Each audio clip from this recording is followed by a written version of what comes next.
Well, good morning. Here I am out by my combine again. I gotta tell you a little bit of how I got into this agricultural equipment endeavor. Well, last summer, some of you may have seen I started the farm all H that my grandpa bought new in 49, hadn't run in 15 years, but I didn't bring it home yet from my mother's, from the home farm. And I was just looking through on Facebook Marketplace to entertain myself, and I ran across a Massey Harris combine like this that was for sale for $200, and I thought, for that cheap, I'll go get it. But then I was looking more and found this nicer one in a shed, which you saw, or I said I got it from. And this one I paid $500 for, and as you saw, it all runs. And I got thinking I need a crop to plant that I can combine with it. And I got thinking about my grandpa's age.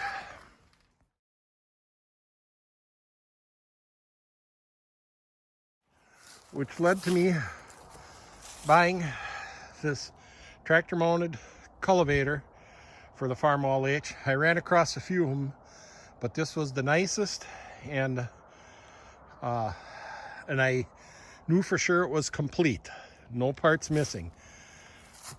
So I bought a cultivator row crop that I could combine with my combine.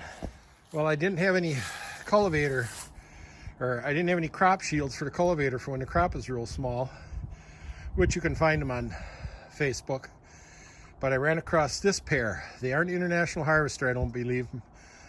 But the reason I wanted them is they are exactly like the ones my dad had on his H when I cultivated as a kid. So I went and bought those crop shields. But now I needed something to plant a row crop with, which led me to buying this Moline planter.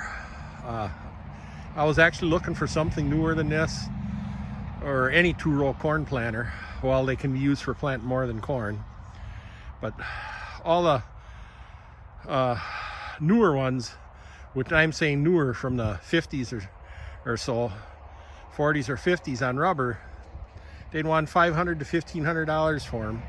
And the $500 ones in the pictures you could see were junk with no fertilizer boxes. And I wasn't going to spend $1,500.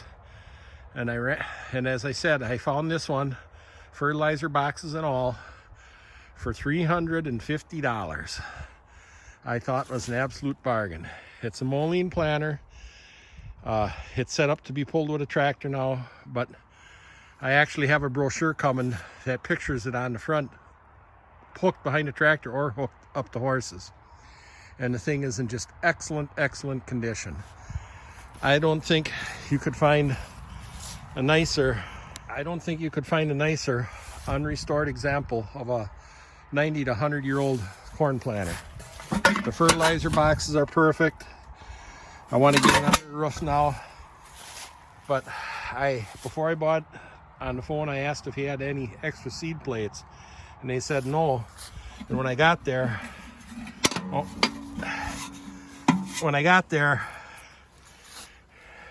there were no seed plates in it at all. But I still wanted it because it was in such good condition for the right price. And I got home and got on the internet, and lo and behold, I found the seed plate.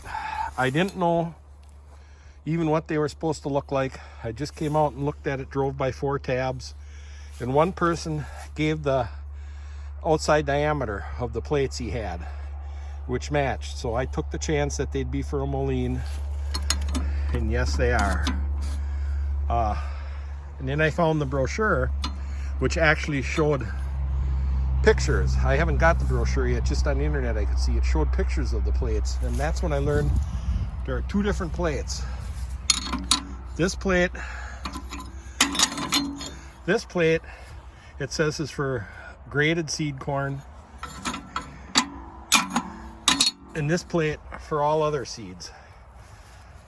I'll get into that more in spring when I start to plant. I'm just going to try planting a couple of rows, and some of you may have guessed what crop I'm going to plant that I can plant as a row crop, gets planted as a row crop regularly, it grows in Wisconsin, and I can combine with a grain head on the combine. So I guess I'm going to let you with that, I want to get this inside, and the next you'll probably see of any of my agricultural equipment will be in the spring, getting this ready, getting my little patch of ground ready, and getting the cultivator on the edge for when the crop comes up. So thanks again for watching. Hope you enjoyed it, and we'll see you on the next one. Whatever it may be, I don't know. You know how one thing just leads to another, and you get completely off on another tangent at times.